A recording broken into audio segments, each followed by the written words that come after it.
nam-myoho-renge-kyo, nam-myoho-renge-kyo, nam-myoho-renge-kyo, nam-myoho-renge-kyo, nam-myoho-renge-kyo, nam-myoho-renge-kyo, nam-myoho-renge-kyo, nam-myoho-renge-kyo, nam-myoho-renge-kyo, nam-myoho-renge-kyo, nam-myoho-renge-kyo, nam-myoho-renge-kyo, nam-myoho-renge-kyo. Hi, I'm Margaret. And for those of you who don't know, this is the website where we take Buddhist philosophy and practice and apply it to the issues of everyday life. And today, we're going to be looking at just how responsible are we for our circumstances. The Buddhist concept of oneness of life and its environment teaches us that everything in our lives comes from the inside out to manifest in the world.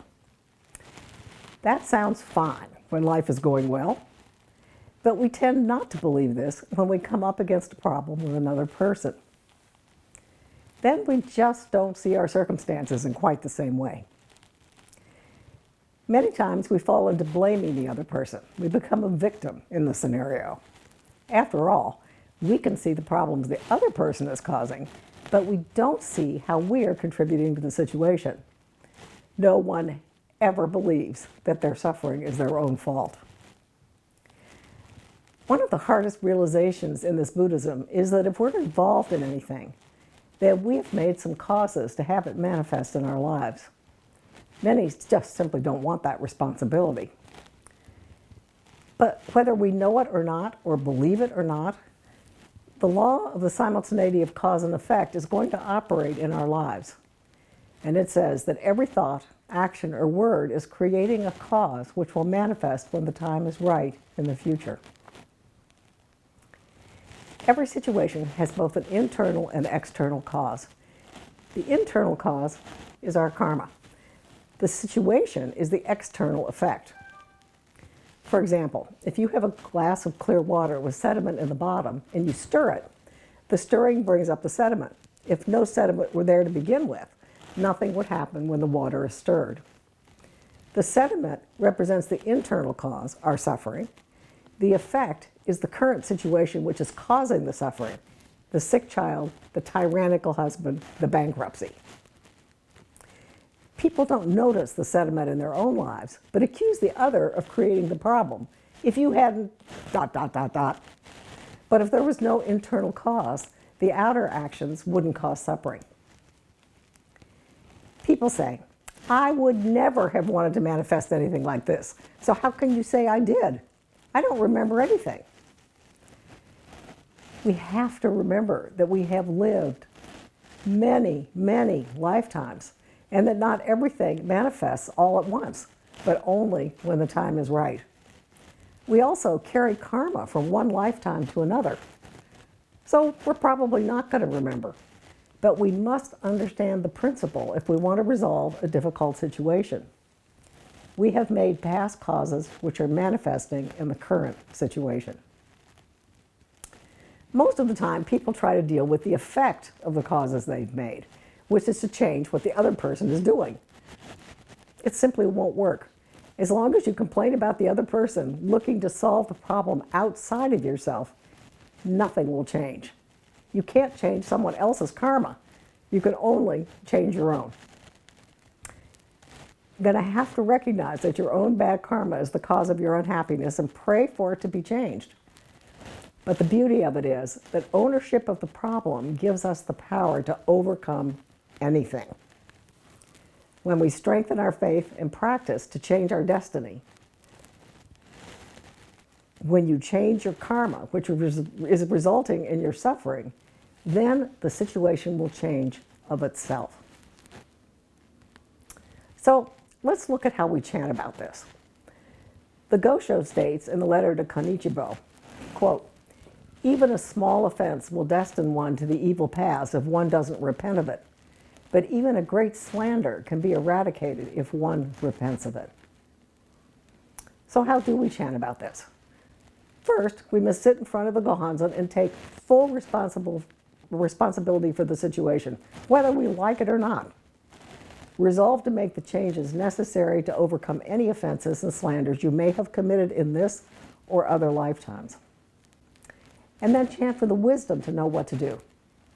Once you see the path, take action to overcome whatever you discover. When you change, the situation will change from the inside out. You might also chant for the growth and happiness of the person with whom you're in conflict or about whom you're having negative feelings. It may seem crazy, but we don't always know why people are behaving the way they are. And there may be hidden reasons that get resolved by chanting for their happiness. So let's look at this, how this happened in an experience. One 33-year-old member was married to a man who had become an alcoholic.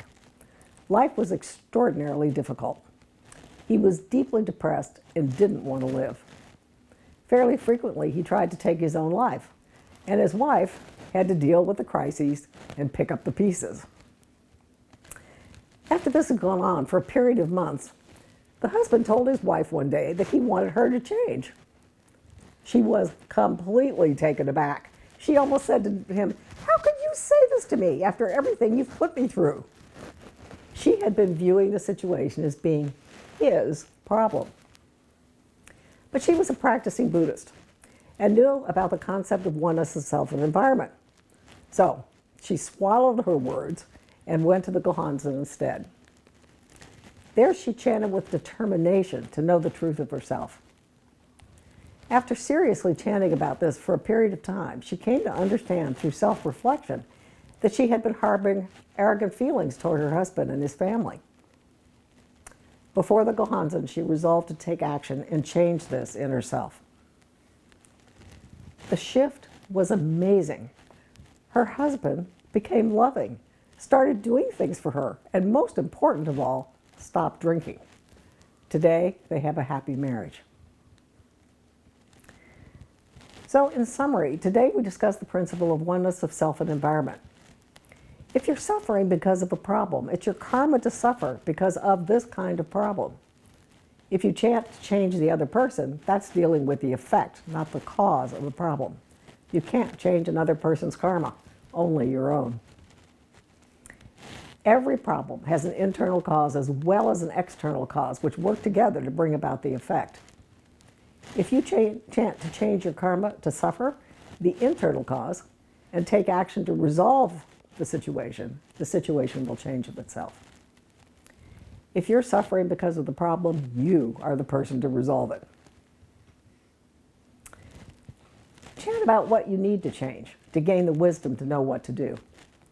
You can chant for the happiness of the other person as well. As we know, sometimes there are hidden causes for another person's behavior, which we simply don't know. Chanting for their happiness will come to address those causes. Here are some related URLs that you might like. Number 1, difficult family karma, how to change it. 2, are you trying to avoid a difficult problem? And 3, difficult problem, 5 steps to nailing it. As always, I thoroughly enjoy your comments, and they've been very helpful in providing me with topics, so keep up the good work. And I'll see you all in a couple of weeks.